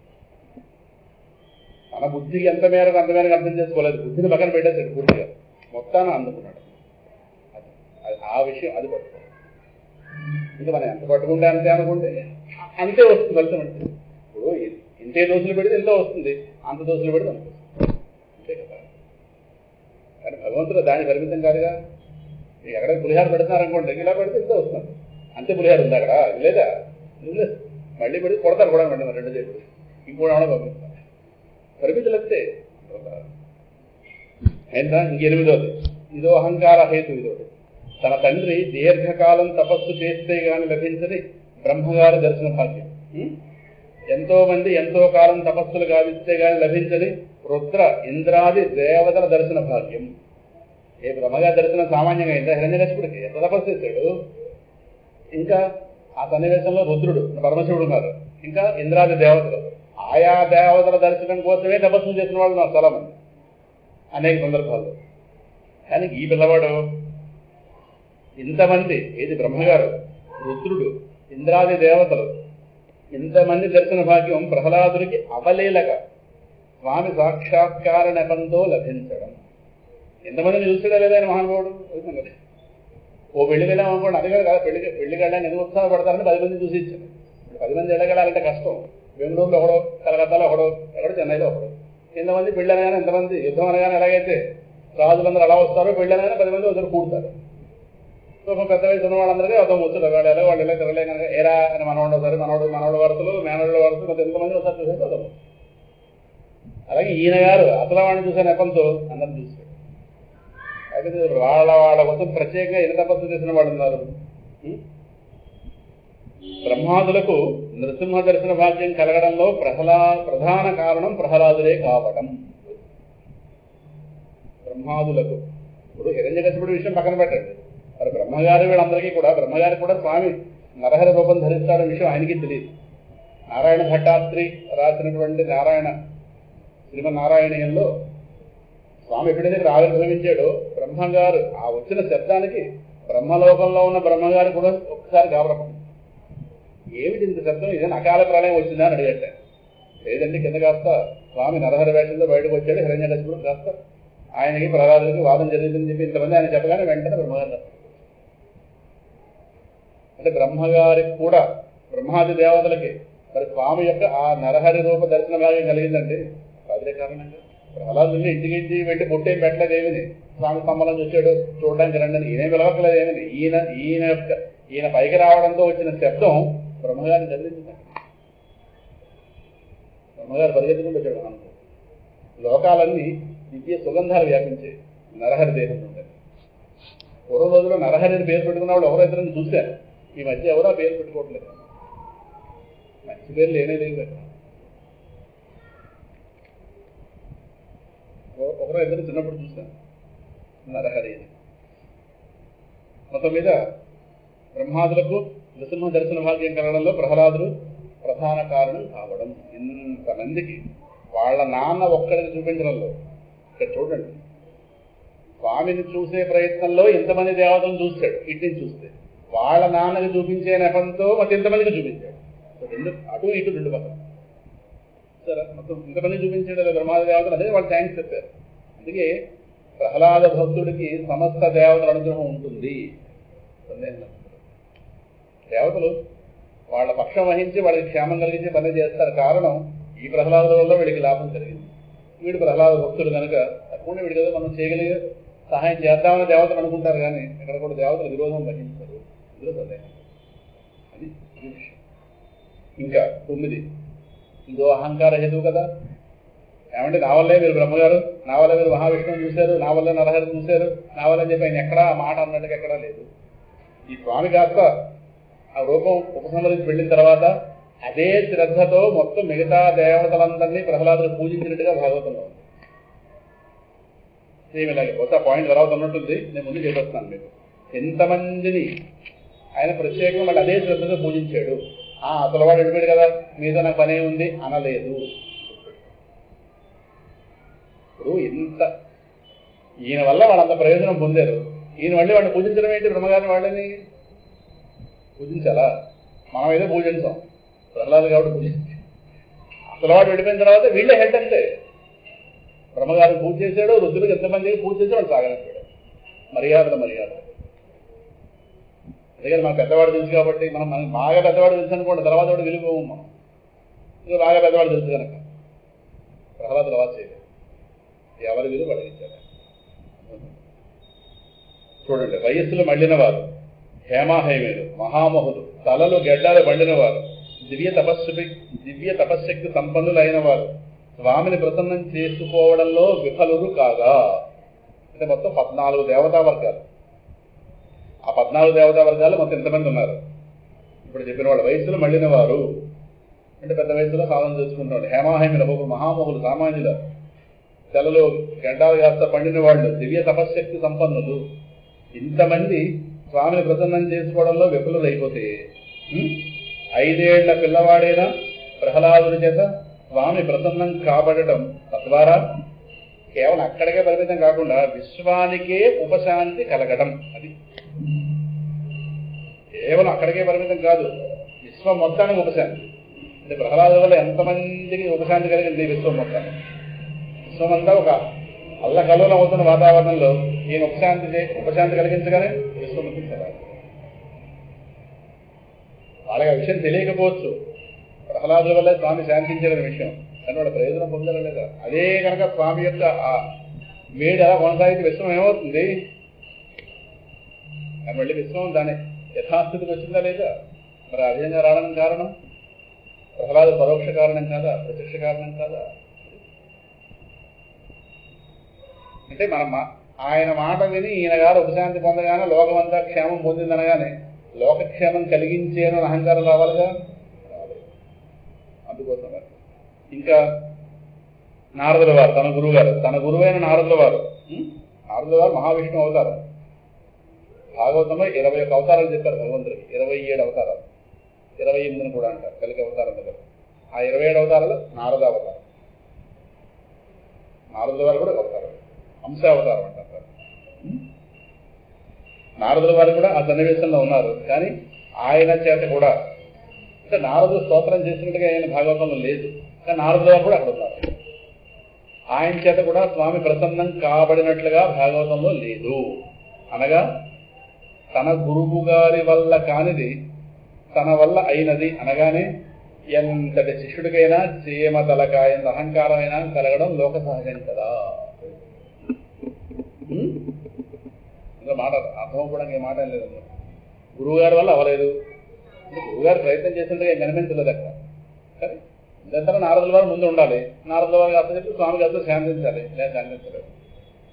సో గురువు గారి వల్ల అవ్వలేదు కనుక అవ్వలేదు. శిష్యుడు వల్ల అయింది అనగానే అహంకారం గురు మా గురువు గారు అనిపించండి, మేము కాస్త ఫిట్టండి అనాలిగా. అది అలా జరుగుతుందేమో అనేది ప్రహ్లాదుడి భీతి. అందుకే తాను నారద మునీంద్రుడి దయ వల్లనే ఈ భవకోపం నుండి, ఈ సంసార సాగరం నుండి రక్షింపబడినట్లుగా ప్రహ్లాదుడు తన స్థుతిలో స్వామికి తెలియజేసాడు. అదే 27 శ్లోకంలో వస్తుంది. మీ యొక్క నిత్య భక్తుడైన నారదుడే నన్ను ఇందులోకి పడిపోనివ్వకుండా వెనక్కి లాగి నన్ను తనవాడిగా చేసుకుని నన్ను ఉద్ధరించాడే అని చెప్పి స్వామి ముందు గురువుని స్తోత్రం చేశాడు. ఈ మాట కథలో మనం చెప్పుకున్నాం. ఎందుకు ఆ మాట చెప్పాడంటే గురువు గారి కంటా నేను గొప్పవాడిని అనుకున్నాడో అధోగతే, సందేహం లేదు. మనలో ఏ వైభవం ఉన్నా అది గురువు గారి దయ అనుకుంటే వాడు ఉన్నతి పొందుతాడు. అలా కాదు గురువు గారిలో లేదు నా దగ్గర వైభవం ఉందన్నాడు ఆ క్షణంతో అధోగతి అంతే. మనకి అధోగతి వేరే లేదు, ఇంకేమిటి. అక్కడే పతనం ప్రారంభమైంది. అర్థమైందా? అందువల్ల ఏమో అటువంటివి ఏమో వస్తాయేమో చెప్పి వెంటనే వస్తుంది. నారదుల వారి యొక్క వైభవాన్ని స్వామి నుంచి కీర్తించాడు. ఇంకా చివరికి నిత్యానపాయిని అంటే ఎప్పుడు కూడి ఉండేది, ఎప్పుడు కూడా ఆయనతోనే కూడి ఉండేది అయినటువంటి అమ్మవారికి కూడా లొంగని స్వామి అంటే వశంగాని స్థితిలో ఉన్నటువంటి స్వామి తనను అమ్మవారికి కూడా వశమైనట్టుగా అక్కడ కనిపించలేదు. అక్కడ అటువంటి స్వామి తనను అంతగా లాలించి కరకమల స్పర్శ భాగ్యాన్ని అనుగ్రహించి తనను అంకముపైకి చేర్చుకుంటే, అంకమంటే కూడా దాని మీద చేర్చుకుంటే సంసార వ్యవస్థ యొక్క తీవ్రతను బట్టి, బాల్య చాపల్యం కొద్దీ, రాక్షస జన్మను బట్టి, అసుర సాంగత్యాన్ని బట్టైనా అహంకారం కలుగుతుందనే విపరీత భయంతో. అహంకారం అంటే రాశాను కదా, ఐఆమ్ సంథింగ్ స్పెషల్, నేను ప్రత్యేకమైన వాడిని అనే భావన, నేనేదో ప్రత్యేకం అనే భావన ఏదైతుందో ఇది కలుగుతుందనే విపరీత భయంతో ప్రహ్లాదుడు అంతగా సంసార భీతిని వ్యక్తం చేశాడు. అక్కడేంటి బాల్య చాపల్యం, సంసార వ్యవస్థ తీవ్రత, బాల్య చాపల్యం. అంటే పెద్ద వయసు వాళ్ళకి ఏమో 5 ఏళ్ల వయసు వాళ్ళకి సామాన్యంగా అది అహంకారం దగ్గర ఆగదు, వచ్చేస్తుంది. ఇంకా రాక్షస జన్మ అంటే అహంకారం కలగడానికి ఇన్నున్నాయి అవకాశాలు. ఒకటి బాల్యత్వం, బాల్యం, రెండోది రాక్షస జన్మ, మూడోది ఇన్ని సన్నివేశాల మధ్యన రెండోది అసుర సాంగత్యం. అది అసుర సాంగత్యం అంటే చుట్టూ ఉన్నవాళ్ళ మహాత్ములు అనుకోండి, మన దోషం కాస్త పక్క పోతుంది. చుట్టూ ఉన్నవాళ్ళు అసురులు అనగానే అహంకారానికి ప్రతినిధులు వాళ్ళందరూ. మరి అటువంటి వాళ్ళతో సాంగత్యం అంటే ఇన్ని విధాల అహంకారం కలగడానికి ఇన్ని అవకాశాలు ఉన్నటువంటి ఆ స్థితిలో ఏ ఒకంత కూడా అహంకారం పొందకుండా స్వామి యొక్క హృదయాన్నే జయించిన వాడు ప్రహ్లాదుడు. అంటే అంతగా అహంకారం యొక్క నిశిత పరిశీలన, సునిశ్చితమైన పరిశీలన, సూక్ష్మంగా. ఇప్పుడు మనం ఎక్కడ బ్లడ్ ఇచ్చామనుకోండి, ఆ బ్లడ్లో ఏవో చూడాలి వాళ్ళందరం, ఏదో మొత్తం మీద రకరకాల చాలా సునిశ్చితంగా పరిశీలించాలి. అలా చూస్తే బ్లడ్లో ఏం కనిపించదు. అందులో ఉన్నది ఏదో చూడడానికి అవసరం పరికరాలు వాళ్ళ దగ్గర ఉంటాయి. దాన్ని చాలా చాలా చాలా సూక్ష్మంగా చూసి అప్పుడు ఆ వాల్యూస్ రాయాలి. అక్కడ షుగర్ ఉందా, షుగర్ లేదా, ఏంటనేది మొదలు బీపీ అని ఏదో రకరకాలు ఉంటాయి బ్లడ్లో చూడవలసింది. అలాగా తీక్షణంగా చూస్తే కానీ, ఏకాగ్రంగా చూస్తే కానీ ఈ అహంకార మూలాలు బయటికి రావు. అందువల్ల ఆ పిల్లవాడు కాస్త అంతగా ఆ సంసార వ్యవస్థ తప్పుద్రోవ పట్టించేటటువంటి పెడద్రోవ పట్టించేటువంటి సన్నివేశాలు ఏవైతున్నాయి వాటన్నింటినీ అంతగా జీర్ణం చేసుకుని ఇన్నింటి మధ్య కూడా అహంకారాన్ని జయించేటంటే తనకి ఎంతగా భగవత్పక్షం వహించేడు అనేదాన్ని మనం ఆదర్శంగా తీసుకుని మన నిత్య జీవితాల్లో మనకి ఎక్కడెక్కడెక్కడ అహంకారం కలుగుతుందో కలగదు అనడానికి లేదు, కలగదు అన్నామంటే వెంటనే కలుగుతుంది. అందువల్ల నిరంతర పరిశీలన చేయాలి. ఎప్పటికప్పుడు మనల్ని మనం వాచ్ చేసుకోవాలి. Watch carefully. ఇది వీళ్ళనే వాళ్ళే కాదు, మన మనస్సుని ప్రతిక్షణం పరిశీలించుకోవాలి. ఇది ఎక్కడైనా పడకూడదు. సరే, ఆ కింద కాస్త నారదుల వారు వ్యాస మహర్షికి చేస్తున్నటువంటి భాగవత బోధకి ఆయన ప్రేరేపణించాడు. ఆయన అక్కడ రాయలేదు కానీ కింద వికలచిత్తుడై ఉన్న వ్యాస మహర్షికి శ్రీమద్ భాగవత రచన రూప కర్తవ్య ప్రబోధం చేస్తున్న నారదుల వారు. ఈ ప్రదేశాన్ని నేను ఇటీవల చూడడం జరిగింది. బదరీ వెళ్ళినప్పుడు బదరీకి ఒక 6 కిలోమీటర్ల దూరంలో టిబెట్ బోర్డర్ మనకి, అది దాటితే టిబెట్, ఇటు మనకి ఆ పేరు మర్చిపోయాను. బదరీ క్షేత్రకి 6 కిలోమీటర్లు. అక్కడ వ్యాస గుహ, సరస్వతీ నది పుడుతున్నది అక్కడ. ఏ విజృంభణంగా వస్తుందో తెలుసుకున్న అమ్మవారి పైకి, చాలా తీక్షణంగా పైకి పుడుతుంది ఆవిడ. అక్కడే శమ్యాప్రాసము ఆశ్రమం పేరు. నారదుల వారి యొక్క ఆశ్రమం శమ్యాప్రాసము. కొంచెం ఎక్కడం కష్టమే. అక్కడే మొత్తం ఈ మహాభారతాన్ని అలాగే అష్టాదశ పురాణాలని భాగవతాన్ని రచన చేసిన గుహ అది. గణపతి కూర్చుని రాస్తున్నట్టుగా 2 బొమ్మలు పెట్టారు, వ్యాసుడు గణపతి. ఏదో పేరు మనువో ఏదో మొదలు ఆ ఊరు పేరు అది. దాంట్లో టిబెట్, అవతల పక్క అయితే టిబెట్, అవతల పక్క మన ఇండియా. ఆ బోర్డర్లో ఉంది ఈ వ్యాస గుహ. అక్కడ అందుకే వెనకాతల హిమాలయ పర్వతాలు బొమ్మలు చూడండి, హిమాలయ పర్వతాలు ఉన్నాయి. అచ్చ అలాగే ఉంటుందంతా, బోర్డర్ అంతా అదండి. హిమాలయాస్ అవన్నీ అన్ని వైపు నుంచి గంగలా వస్తుంటుంది పాయల కింద. సరస్వతి ఆ కింద పుడుతుంది. ఎంత తెల్లగా ఉంటుందో సరస్వతి, శుక్ల సరస్వతి అన్నట్టుగా తెల్ల నీళ్లు. మరి అక్కడ నుంచి ఎక్కడి నుంచి వస్తున్నాయో అన్ని నీళ్లు మహాతల్లి. కానీ అలా వస్తూ వస్తూ వస్తూ ఈ గంగ యొక్క రకరకాల పాయల్లో కలిసిపోతుంది. కలిసిపోవడంలో గంగా నదిగా పిలువబడుతుంది కానీ సరస్వతి లేదన్నట్టుగా ఉంది. కానీ పుట్టిన చోట సరస్వతి ఉంది. కొంతమంది అంటారు అక్కడే ఇంకిపోతుంది ఒక దూరం వచ్చి అని కొంతమంది అంటారు. కొంతమంది సరస్వతి నది అయితే ఇప్పుడు పూర్వం కురుక్షేత్రం ఊర్లో కూడా ప్రవహించేది. అలాగా సరస్వతి ప్రవాహం ఉండేది. కానీ ఈ రోజున సరస్వతి లేనిదిగా పుట్టిన చోట మాత్రం ఉంది కానీ ప్రవాహం అయితే కనిపించదు. సరస్వతి చూడాలంటే మాత్రం అక్కడికే వెళ్ళాలి, ఆ టిబెట్ బోర్డర్లోకి వెళ్ళాలి. బదరీ క్షేత్రం 6 కిలోమీటర్లు. అదే అందుకోసం అక్కడ రాశాను. ఇప్పుడు కాస్త నెక్స్ట్ ప్రహ్లాద హృదయం. ఇది ఆ ఇంట్రడక్షన్ చెప్పుకుని పాయింట్స్ వచ్చేవారని చెప్తున్నాను. ప్రహ్లాద హృదయం. హృదయం అని ఎప్పుడైతే అన్నామో పైకి కనిపించదు నాకు. ఆదిత్య హృదయం. హృదయం అన్నామంటే లోపల భాగం. అది లేదనడానికి లేదు, ఉందని చెప్పడానికి కనిపిస్తుంది. అదే హృదయం అంటే. హృదయం లేదన్నాం అనుకోండి మనుషుండే అవకాశం లేదు. వాడ హృదయం మనకు అర్థం అవ్వట్లేదురా అంటుంటారు. అంటే ఆ లోపల భావం అంటే అర్థం అవుతుంది. అది హృదయం అంటే. పై మాట్లాడుతున్నాం కానీ ఈ పెళ్లి కట్నాలప్పుడు వాళ్ళు ఏమిటో వాళ్ళ ఆన్సర్ ఏమిటో బయటపెట్టేవాళ్ళు ఏదో మాట్లాడుతుంటారు. లోపలికి వెళ్ళి మనం ఆ టీ కలిపించడం మనం ఏమిటో వాడు బయటపడలేదు ఏంటంటే వాడు అది మధ్య వచ్చి ఉండుకుంటాం. ఉండు మాట్లాడతారు అంటే వాడు హృదయం ఏమిటో మనకు అర్థం అవట్లేదు. ఇంక ఎంత కావాలంటే ఏంటి పైకి మాత్రం ఏవో మాటలు మాట్లాడుతుంటారు. అబ్బా మీ ఏరియాలో బస్సులు ఎక్కువే అంటుంటాడు. బస్సులు ఎక్కువ ఎందుకు ఇప్పుడు విషయం మాట్లాడారు నానా రకాల సుమారు ఇప్పుడు ఏం చేయరు చాలా ఇలా చేయించినట్టున్నారు. అన్నవసరం మాట చెత్త మాట అని అప్పుడు మాట్లాడు. మనకి ఎంత వేరే ఫిగర్ ఎప్పుడు చెప్తాడో మనకి అటు ఇటు అది ఇది వెళ్ళేమని చెప్తాడు. ఈలోపు కేజీ మిక్సర్ తెలిసి 3 టీలు తగ్గింది. మనకు బాధ. మనం అనుకున్నా పావు కేజీ తింటారేమో 30 కేజీ మిగులుతుందని. కేజీ కానీ రాచిపోయిన వాళ్ళ తినేసి దరిద్రం. వాడి ఇంట్లో అలాంటివి ఉండవు. నానా కక్కుర్తి ఓడేది అక్కడే. రాజ్యాలు తినేసి ఇవి తినేసి అవి తినేసి అవి తినేసి ఇంట్లో తిన్నారు కదా. ఇక్కడ షుగర్ పేషెంట్ ఏం తినేసినా వాళ్ళ ఇంటికి ఏదో ఓరపడాల్సింది ఇలా చెప్తారు. వివత్వం మనిషి అంటే వివత్వం.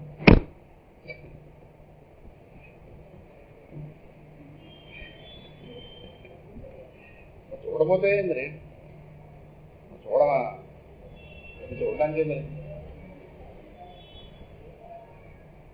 నానా కక్కుర్తి ఓడేది అక్కడే.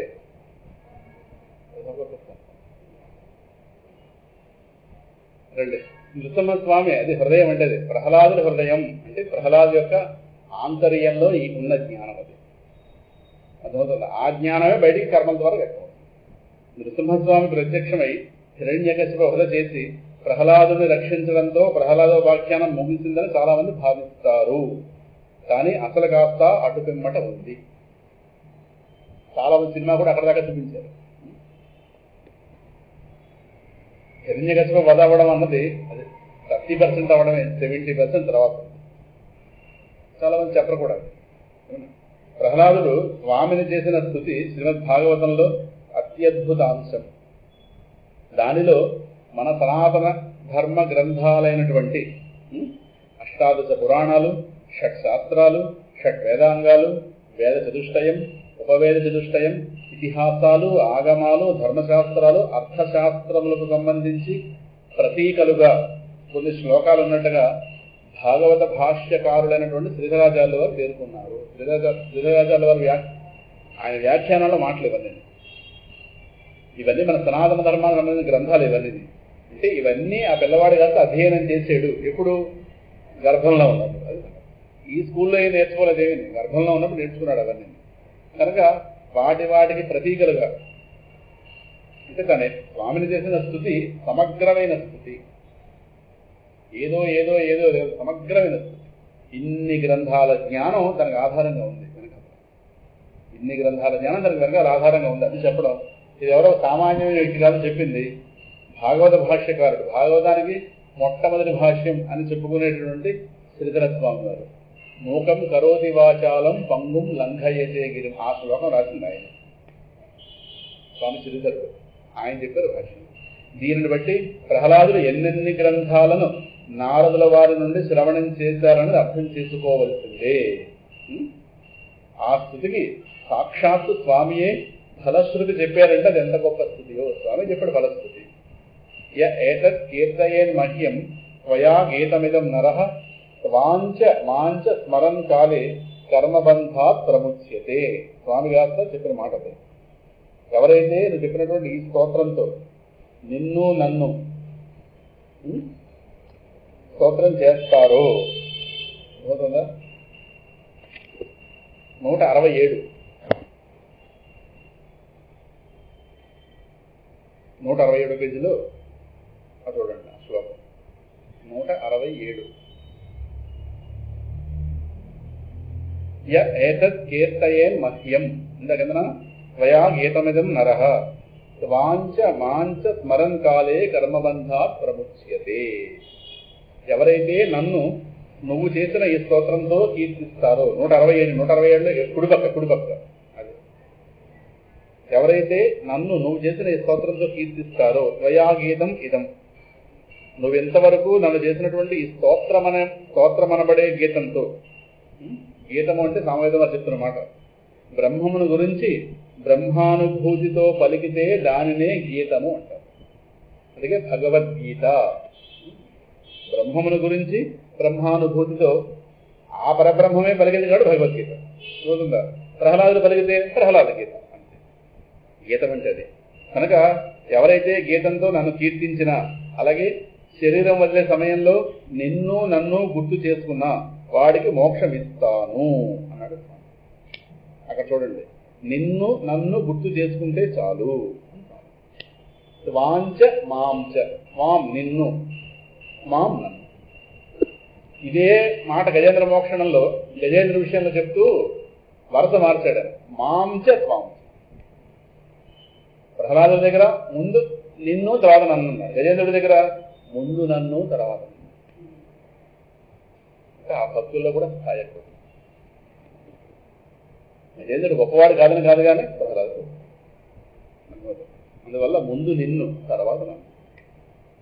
నిన్ను కాదని అదే రావడానికి వీలు లేదు. వచ్చినా పట్టించుకో, రండి మళ్ళీ వెనక్కి రండి చూపిస్తూ మీ కళతో మీరు చూస్తే మీకు రకమైన ఆనందం కదా. అందువల్ల సాక్షాత్తు స్వామి ఆ స్థుతికి ఫలశ్రుతి చెప్పారంటే అది ఎంత గొప్ప స్థుతియో.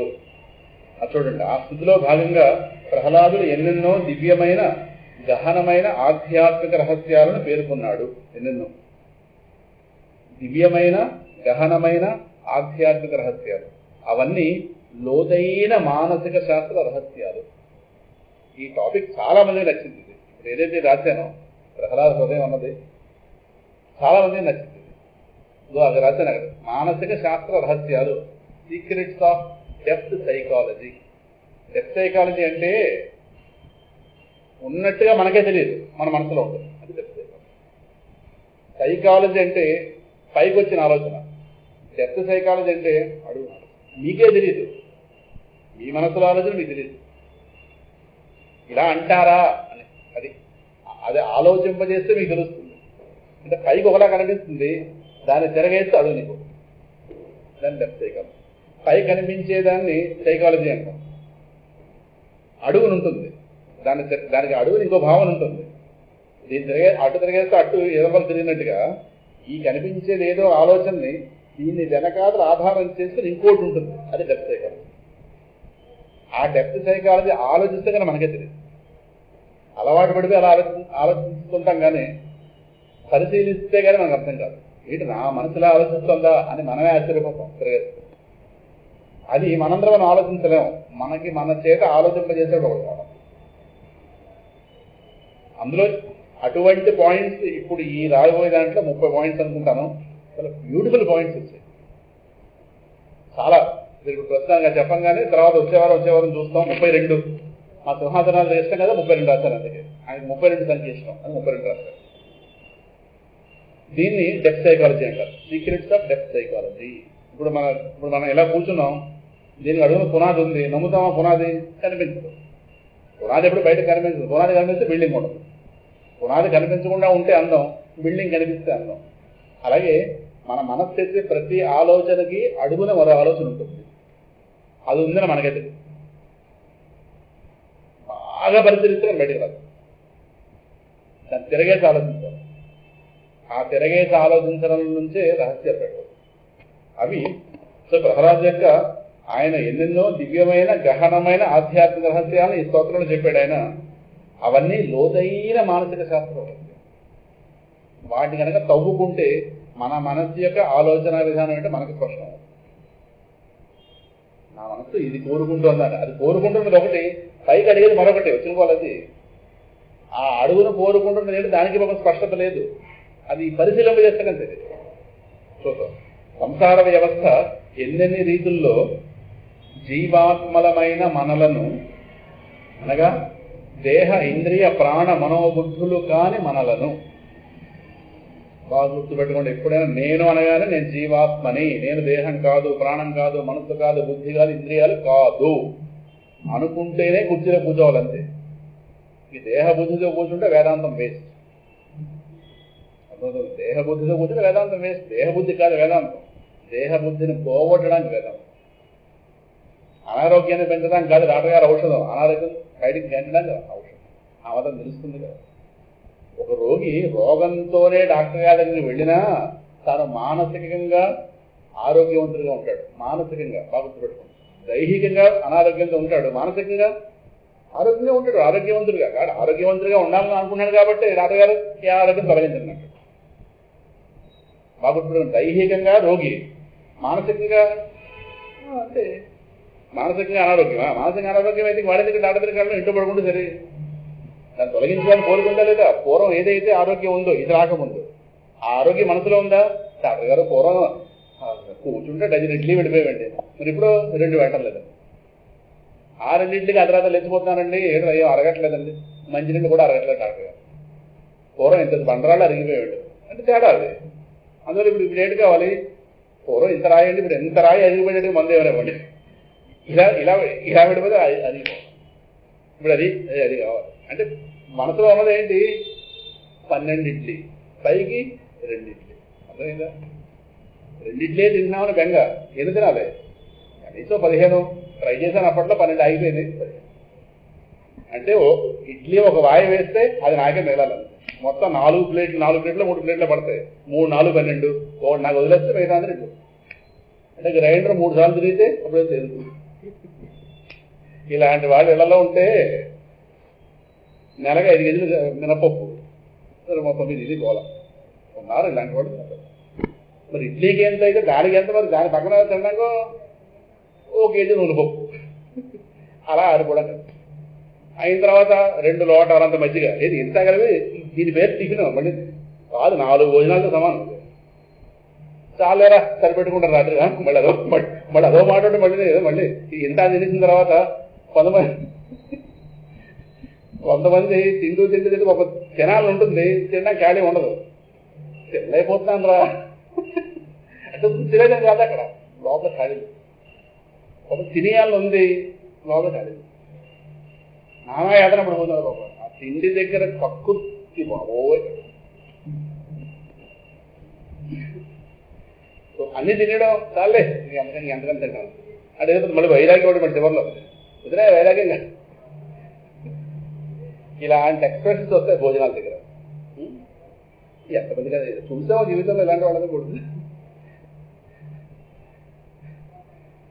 కనుక ఇది సంసార వ్యవస్థ ఎన్నెన్ని రీతుల్లో జీవాత్మలమైన మనలను అనగా దేహ ఇంద్రియ ప్రాణ మనోబుద్ధులు కాని మనలను ప్రలోభాలకు గురి చేసి గానుగెద్దులలాగా తన చుట్టూనే తిప్పుకుంటున్న వైనం ప్రతి సాధకునికి తెలిసి తీరాలి. గానుగెద్దు ఉందనుకోండి, అది ఎన్ని కిలోమీటర్లు తిరిగినా అక్కడే ఉంటుందంటే. రమణ మహర్షి గారు ఉదాహరణ చెప్తుంటారు.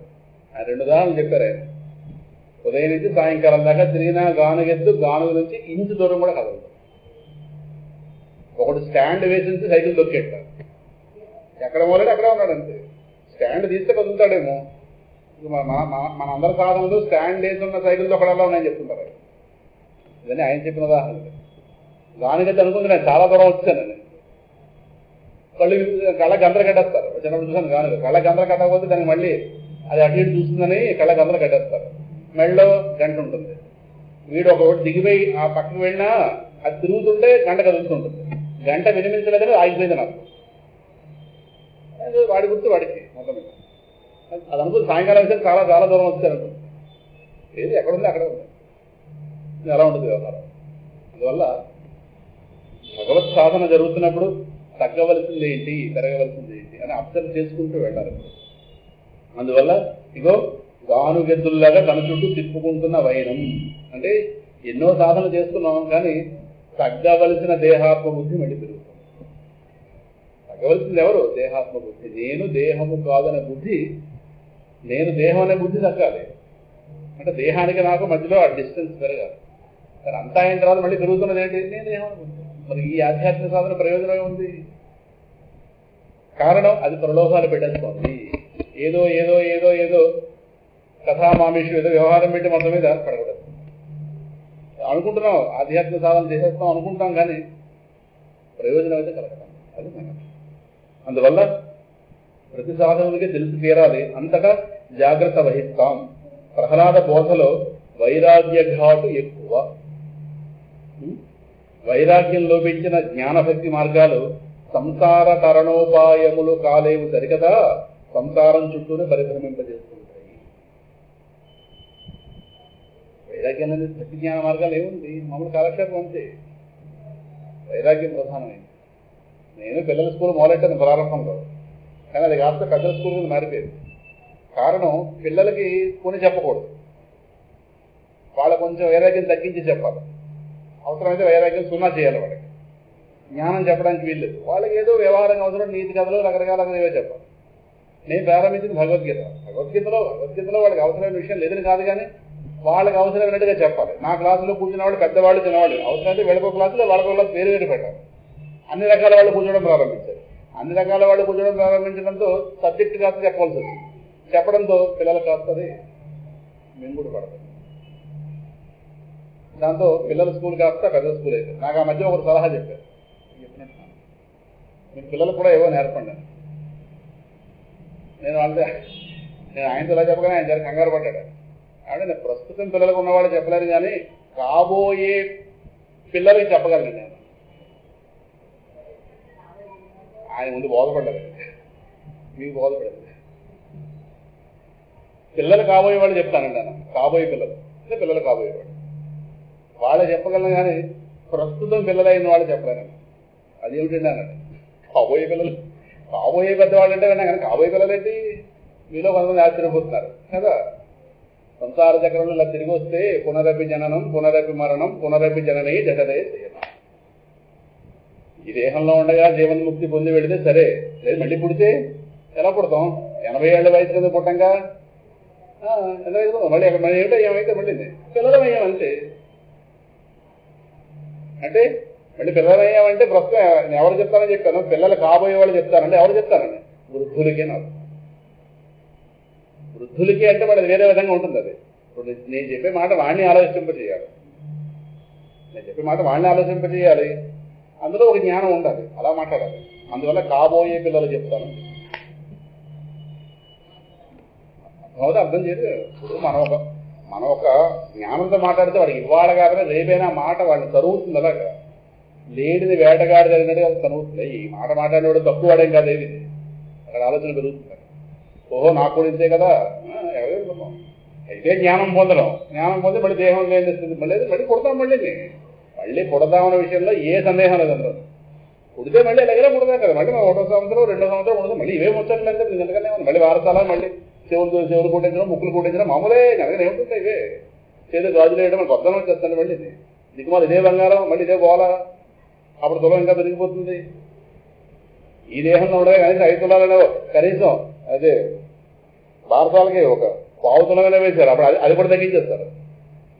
ఒక చిన్న తీగ ఇలా పోతే పిల్లలు పడుకుపోతారు పడిది అని చెప్పి తీగలో కుట్టించడం, ఎవరు ఎక్కడికి పోతారు. ఇంకా పేదరికం ఉంటుంది, ఇంకా పోవాలి, ఇంకా పోవాలి, ఇంకా పోవాలి. కనుక కనీసం కాబోయే పిల్లలు ఎవరైతే ఉన్నారో వీళ్ళకి చెప్తే ఏమో చదువు పండింది ఇప్పుడు లేదా, అప్పుడు సంస్కారంతో పుడతారు. సంస్కారంతో పుట్టినప్పుడు అప్పుడు ఎక్కడైనా మాలాంటి వాళ్ళు ప్రయత్నం చేస్తూ కూర్చుంటారు.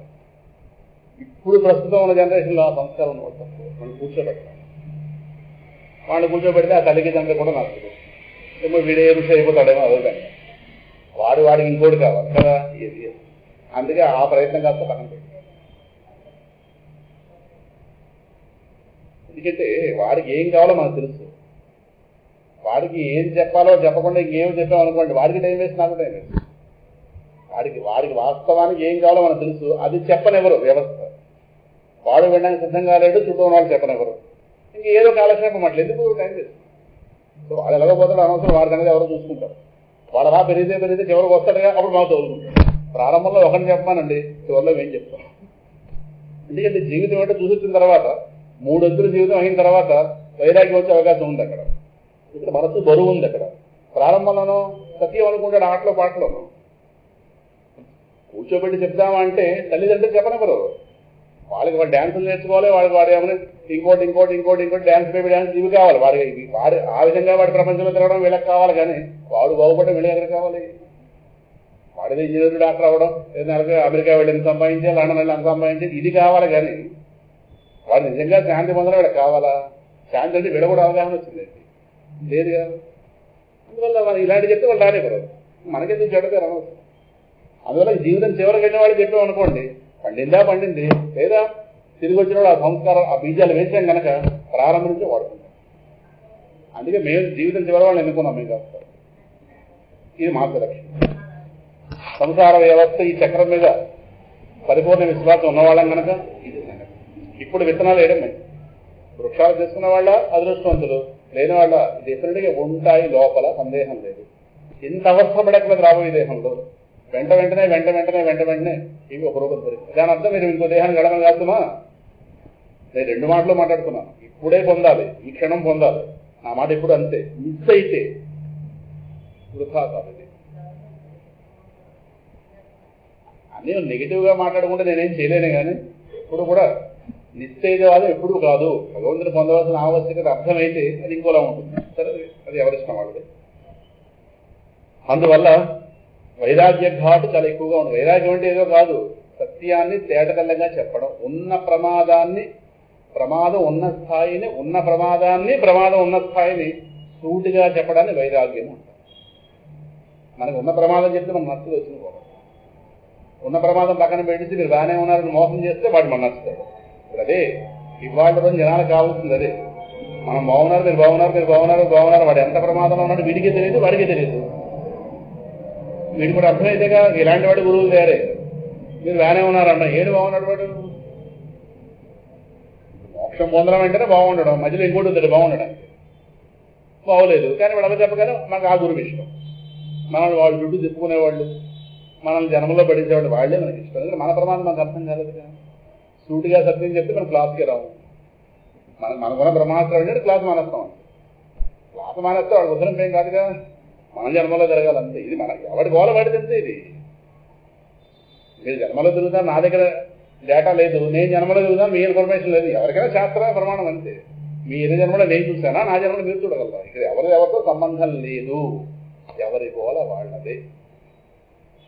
ఏ జీవుడు గోల ఆ జీవుడు. ఇది ఎవరో ఒకరెవరు చెప్పుకోవడానికి ఇది పేరెంట్ విషయాలు కాదు. ఇవేమి ఇది ఓ దేహం దాటిపోతే అయిపోయింది అంతే. ఎవరితో నా స్మృతి ఉంది.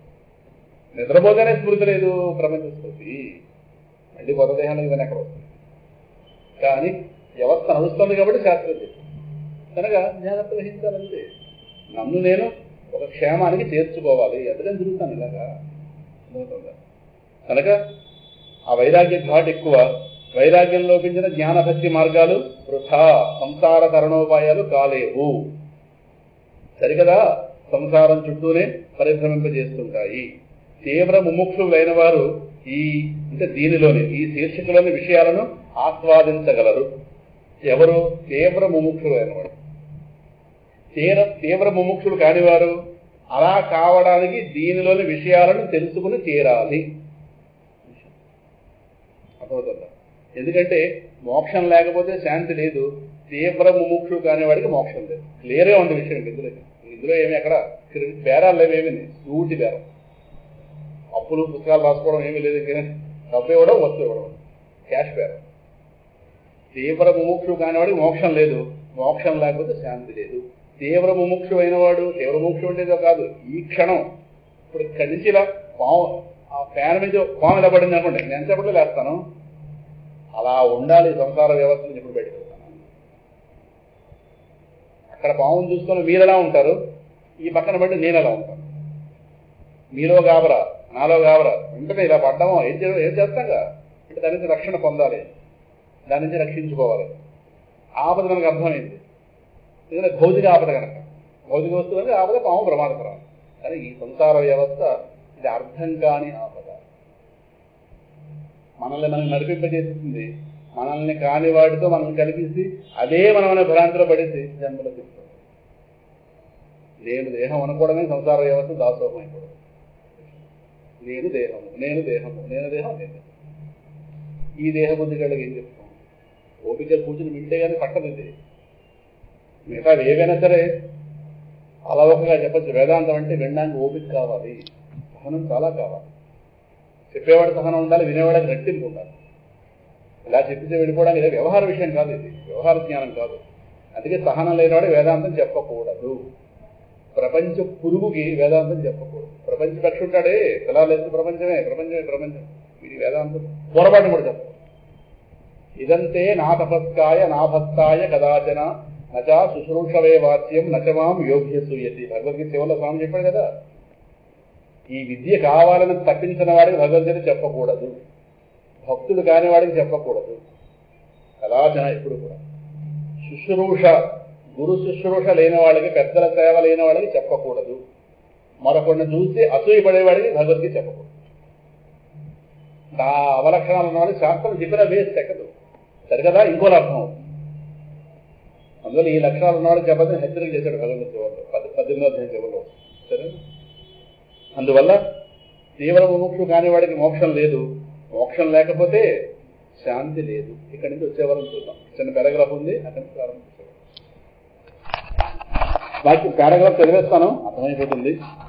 తీవ్రమైన ఆకలితో బాధింపబడుతున్నవాడు ఆ సమయంలో ఆ ఆకలి బాధ నుంచి బయటపడాలని తప్పించి మరొకటి ఏది ఎలా అడగడో, అలాగే ఎప్పుడైతే మనం అంటే జీవాత్మలం అశాంతి స్వరూపమైన యావత్తు సంసార వ్యవస్థ నుంచి బయటపడాలని తప్పించి మరొకటి ఏది ఎప్పుడు అడగమో అప్పుడే మనం తీవ్ర ముముక్షువులం. ఉదాహరణ చెప్పలేదనుకున్నాను, చెప్తాను ఇప్పుడు వివరంగా. అందువల్ల దీనిలోని విషయాలను చదవగానే, ఎందుకంటే ఇందులో చెప్పబోయే విషయాలు వినగానే రియాక్షన్ వస్తుంది ముందు. అందులో నా జాగ్రత్తనే పడ్డాను. దీనిలో విషయాలు చదవగానే ఆక్షేపించడం కాకుండా లోతుగా ఆలోచించే ప్రయత్నం చేద్దాం, సొంతం చేసుకుందాం. అక్కడ రాయలేదు కానీ ఒక మాట అక్కడ, ఇదంతా జీవ భాషే కానీ దేహ భాష కాదు. దేహ దృష్టి ఉన్న వాళ్ళకి ఈ మాటలు పట్టవు, ఎంతో కొంత సంస్కారం ఉన్న వాళ్ళకి పడతాయి. ఎంత జీవ భాష, ఆత్మ భాష. ఇప్పుడు మాట్లాడుకోబోయేది కూడా ఆత్మ భాష. అదేమిటో వచ్చేవారు 10వ తారీఖు